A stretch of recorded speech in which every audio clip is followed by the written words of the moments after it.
हाँ जी, कहाँ तक डिस्कस कर लिया था? थर्ड क्वेश्चन तक मैंने कहा था कर लेना। फिफ्थ तक कहा था वैसे तो मैंने। कर लिया आप लोगों ने फिफ्थ तक? चलो ठीक है। क्वेश्चन नंबर 6 देखते हैं फटाक से, क्या है। The first and the last terms of APR, first यानी A कितना है 17, लास्ट यानी AN कितना है 350। If the common difference is 9, common difference there का 9, how many terms are there, यानी n कितने हैं ये निकालना है। और दूसरा बोला है व्हाट इज देयर सम्स, यानी सम निकालना है। तो इस तरह का क्वेश्चन आपने ऑलरेडी करा हुआ है। वैसे थर्ड क्वेश्चन में कई सारे पार्ट्स थे, उसमें से एक क्वेश्चन ऐसा भी रहा था। तो पहले AN के नीचे AN का फॉर्मूला, जो चीज पता रहती है उसका फॉर्मूला, ठीक है। तो लिख देता हूं as AN is equal to this, तो A plus N minus 1 is equal D is equal to 350। A की वैल्यू कितनी है 17 प्लस N नहीं पता -1 into D 9 is equal to 350। Correct है? N minus 1 into 9, N minus 1 into 9 और 17 के बीच में प्लस साइन है। इसका मतलब है जो 17 है या तो प्लस में या माइनस में, दोनों में से एक जाएगा। ठीक है, ये इसके खुद के साइन पे भी निर्भर करता है। इसका खुद का साइन क्या है प्लस, तो ये जाएगा माइनस में। तो 350 माइनस 17, सही बात है। N माइनस 1 इंटू 9, 350 में से 20 गया 330, पर हमें 20 नहीं माइनस करना था, यानी 3 हमने एक्स्ट्रा माइनस कर दिया, तो यानी 3 वापस ऐड कर दो। तो 320 3 कितना हुआ था 333, ये आएगा ना 333, सही बात है। N माइनस 1 9 और N माइनस 1 के पीछे मल्टीप्लाई हो रहा है, तो ये डिवाइड में जाएगा। तो 333 डिवाइडेड बाय 9, ठीक है। हाँ, तो ये 9 से कट रहा है, क्यों? इनको ऐड करेंगे तो ऐसा नंबर बन के आ रहा है जो 9 से डिवाइड होता है, ठीक है। तो 9 1 जा, 9 3 जा और 9 7 जा। तो यहां से n की वैल्यू कितनी आ गई 38। पहले पार्ट का आंसर आ चुका है, उन्होंने कहा था how many terms are there, तो n की वैल्यू आ गई 38। फिर बोला है what is there sum, sum भी पूछा है। तो also sum of n terms is equal to n by 2 bracket में a प्लस l, यानी लास्ट टर्म, ये भी होता है लास्ट टर्म को हम an भी लिखते हैं। तो sum of 38 terms is equal to 38 by 2 और a यानी फर्स्ट टर्म दैट इज 17 और लास्ट टर्म यानी 350। कैलकुलेशन आप लोग खुद कर लोगे। ये कट गया, कितना आ गया 19, ठीक है। इसको इसमें ऐड करो, कितना आएगा 367, आया ना। मल्टीप्लाई कर लेना, आंसर आ गया। जितना भी आ रहा बेटा, very good, I am proud of you. बताओ जी, बात समझ आ गई? अब आते हैं क्वेश्चन नंबर 9 पे आ जाते हैं। चलो, if the sum of first 7 terms, क्या गिवन है भैया? सम ऑफ फर्स्ट 7 टर्म्स, जो हम SN लिखते हैं, SN का मतलब होता है शुरुआत के n टर्म्स का सम, है ना। अभी सम ऑफ फर्स्ट 7 टर्म्स यानी S7 कितना दे रखा है आप लोगों को 49, ये जानकारी आपको दे रखी है। एंड एक और जानकारी दे रखी है S17 इज इक्वल टू 289। आपको बोला है what is the sum of, find the sum of first n terms, आपको n टर्म्स का सम निकालना है। अब n की कोई वैल्यू तो दी नहीं है, तो आंसर हम n में ही छोड़ेंगे। समझ आ गई बात? आपको क्या बोला है? सम ऑफ n टर्म्स, ठीक है। खैर देखो भैया, फर्स्ट टर्म तो पता नहीं है क्या है, तो let a is equal to first term. a को क्या मान लिया मैंने? First term. और d भी चाहिए होता है, d को क्या मैंने मान लिया मैंने? Common difference. किसी भी AP में ये दो चीज बहुत जरूरी है, a और d मिल जाएगा तो मैं AN भी निकाल दूंगा, SN भी निकाल दूंगा, जो भी बोलेंगे निकाल दूंगा, सही है। क्योंकि हमें S7 दे रखा 49, तो S7 के नीचे S7 का फॉर्मूला क्या हो जाएगा? n बाई 2 ब्रैकेट में 2a प्लस n यानी 7 माइनस 1 यानी 6d इज इक्वल टू 49। बताओ जी, बात समझ आ गई? तो यहां से 2a plus 6d is equal to 2 जाएगा ऊपर 49 इंटू 2 और 7 मल्टीप्लाई में 7 आएगा डिवाइड में। क्लियर है? 7 1 जा 7, 7 जा 49, तो 2a plus 6d is equal to 7 2 जा 14।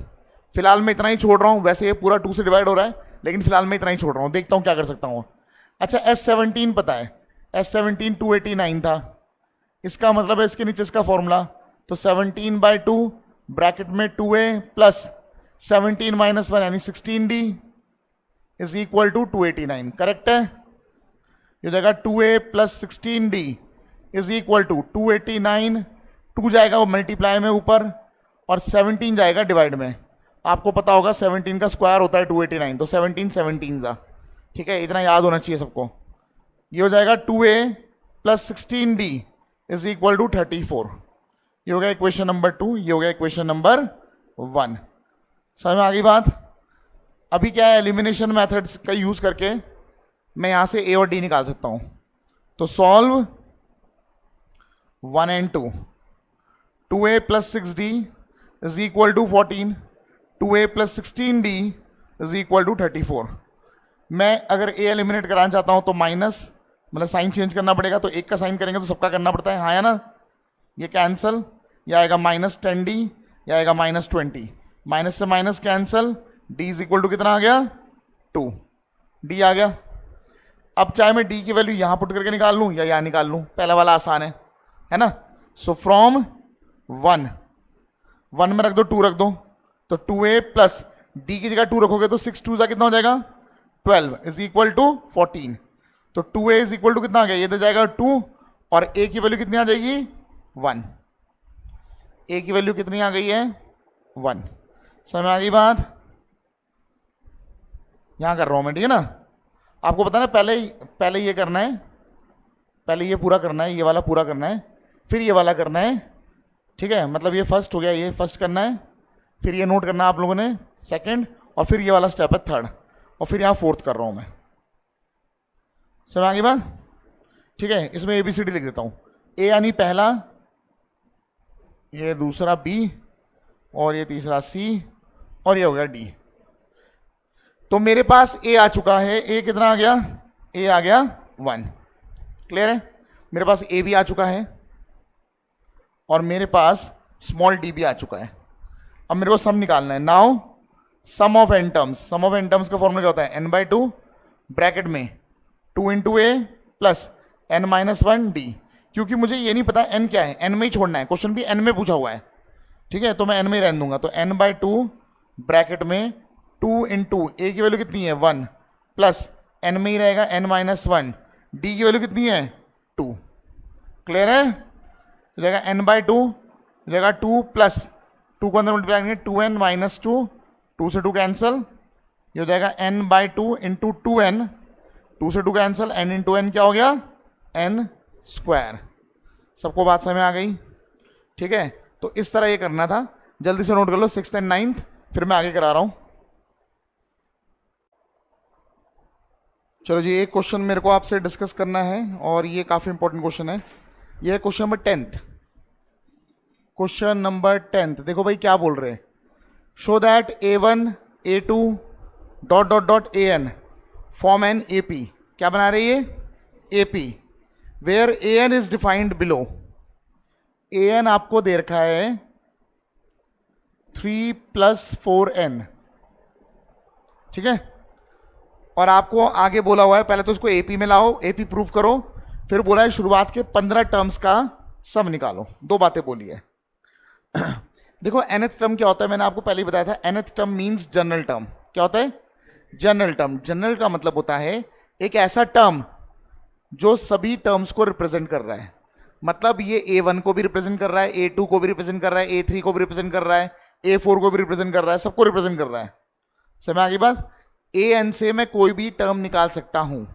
जैसे अगर मेरे को फर्स्ट टर्म निकालना है तो मुझे n की जगह क्या रखना पड़ेगा, क्या रखना पड़ेगा, n की जगह पे 1 रखना पड़ेगा, क्योंकि फर्स्ट टर्म निकालना है। तो जब मैं यहां पे 1 रखूंगा अपने आप 1 यहां पर भी कॉपी हो जाएगा, क्योंकि यहां पर भी n है, यहां पर भी n है। तो 3 + 4 × 1 हो जाएगा 4 + 3 कितना हो जाएगा 7। अगर मेरे को सेकंड टर्म निकालना है तो n की जगह क्या रख दूंगा मैं 2 रख दूंगा, आया ना। अगर मैं यहां 2 रख दूंगा तो आएगा 3 + 4 × 2 हो जाएगा 3 + 8 हो जाएगा 11। अच्छा एक चीज और बता दूं, ये जो nth टर्म दे रखा है ना, ये लीनियर एक्सप्रेशन है। लीनियर है ना, लीनियर पॉलिनोमियल के फॉर्म में दे रखा है। आप लोगों को मैंने पॉलिनोमियल पढ़ा रखा है, लीनियर पॉलिनोमियल के फॉर्म में है। क्यों, क्योंकि इसमें n की पावर 1 है। जब भी nth टर्म लीनियर पॉलिनोमियल की फॉर्म में दिया होता है तो वो AP होता है, गारंटी है। वो क्या होगा AP। दोबारा सुन लो मैंने क्या बोला।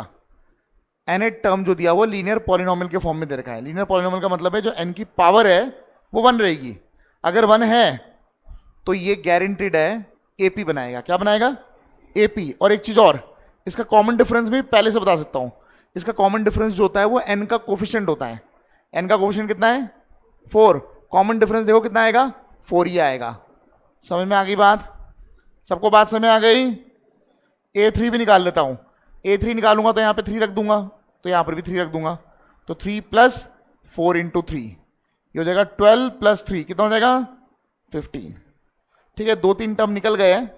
देयरफॉर जो सीक्वेंस बन के आ रहा है हमारे पास, सीक्वेंस क्या बन के आ रहा है? 7, 11, 15 ... ठीक है। वैसे तो देखो मुझे पहले से पता है कि जब भी लीनियर एक्सप्रेशन आएगा, लीनियर पॉलिनोमियल आएगा, वो एपी ही होता है। ये मुझे पहले से पता है, लेकिन क्वेश्चन में बोला हुआ है, प्रूव करो एपी है। ठीक है। और आपकी बुक में ना ऐसी कोई थ्योरी नहीं दे रखी है। जैसे मैं बता रहा हूं आपको कि अगर लीनियर पॉलिनोमियल होगा तो क्या होगा? वो एपी होगा। तो आपकी बुक में ऐसी कोई थ्योरी नहीं है, कोई थ्योरम नहीं है, तो हम इस कंसेप्ट का यूज ऐसे नहीं कर सकते कि हाँ भाई ये लीनियर है इसलिए ये एपी है, ऐसा नहीं बोल पाएंगे हम। लेकिन आपको और मेरे को पता होना चाहिए कि जब भी लीनियर आएगा तो क्या होगा? वो एपी होगा। और सर कॉमन डिफरेंस क्या होगा? जो एन का कोफिशिएंट है। अभी हम लोग ये थ्योरी यूज नहीं कर सकते। हमें बोला एपी प्रूफ करो, तो एपी कैसे प्रूफ करते हैं? याद करो कैसे प्रूफ करते हैं। मैं एक बार A2 - A1 निकाल लेता हूं, कितना आएगा? 11 - 7 जो कि कितना आ जाएगा? 4। और एक बार A3 - A2 भी निकाल लेता हूं जो कि हो जाएगा 15 - 11, ये भी कितना हो जाएगा? 4। तो as A2 - A1 is equal to A3 - A2, और अगर मैं और टर्म निकालता और भी माइनस करके देखता, is equal to 4 is equal to मैंने मान लिया D, तो देयरफॉर ये क्या हो गया? AP। बताओ जी, इतनी बात समझ में आ गई? ठीक है। अब AP भी साबित हो गया। अब इसके बाद इन्होंने बोला है सम ऑफ 15 टर्म्स निकालो। क्या निकालना है? सम ऑफ 15 टर्म्स। तो अब मैं सम का फॉर्मूला यूज कर लेता हूं। तो sum of n terms of AP is equal to क्या होता है? n/2 ब्रैकेट के अंदर 2a प्लस n - 1 D। कितने टर्म्स का सम बोला इन्होंने? 15 टर्म्स का। तो 15/2 ब्रैकेट में 2a हमें पहले से ही पता है, फर्स्ट टर्म हमें पहले से ही पता है। फर्स्ट टर्म कहां गया? ये रहा 7। तो 2 × 7 प्लस n पता है 15 - 1, कॉमन डिफरेंस पता है। कॉमन डिफरेंस कितना है? 4। देखो मैं पहले ही कह रहा था ना 4 आएगा, n का कोफिशिएंट आएगा, देखो 4 ही आ रहा है। समझ में आ गई बात? 15/2 ये हो जाएगा 14 प्लस ये हो जाएगा 14 4 जा कितना होता है? 56। तो ये हो गया 56 + 14 कितना हो गया? 70 आया ना?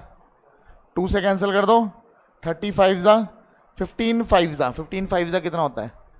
75। 7 कैरी 15 3 जा कितना होता है? 45 और 7 52, तो 525। ये आ गया हमारा सम ऑफ 10 टर्म्स। समय आया? nth टर्म क्या रिप्रेजेंट करता है? समय आ गया? nth टर्म की मदद से आप कोई भी टर्म निकाल सकते हो। क्लियर है? कोई दिक्कत तो नहीं? ठीक है। अब आप लोग एक काम करना, 11th को छोड़ देना, 11th मैं कराऊंगा। इसके अलावा ना आप सारे करो लाइन से, सारे करो। क्वेश्चन नंबर 5 तक कर लिया था आप लोगों ने, 6 से स्टार्ट करो। वर्ड प्रॉब्लम भी ट्राई कर लो आज ना, ये पूरी एक्सरसाइज ट्राई कर लो, पूरी एक्सरसाइज ट्राई कर लो। कल मैं पूरा डाउट ले लूंगा। समझ आ गई बात? चलो ट्राई कर लो सब जने, बढ़िया क्वेश्चन है, ट्राई करो, शाबाश।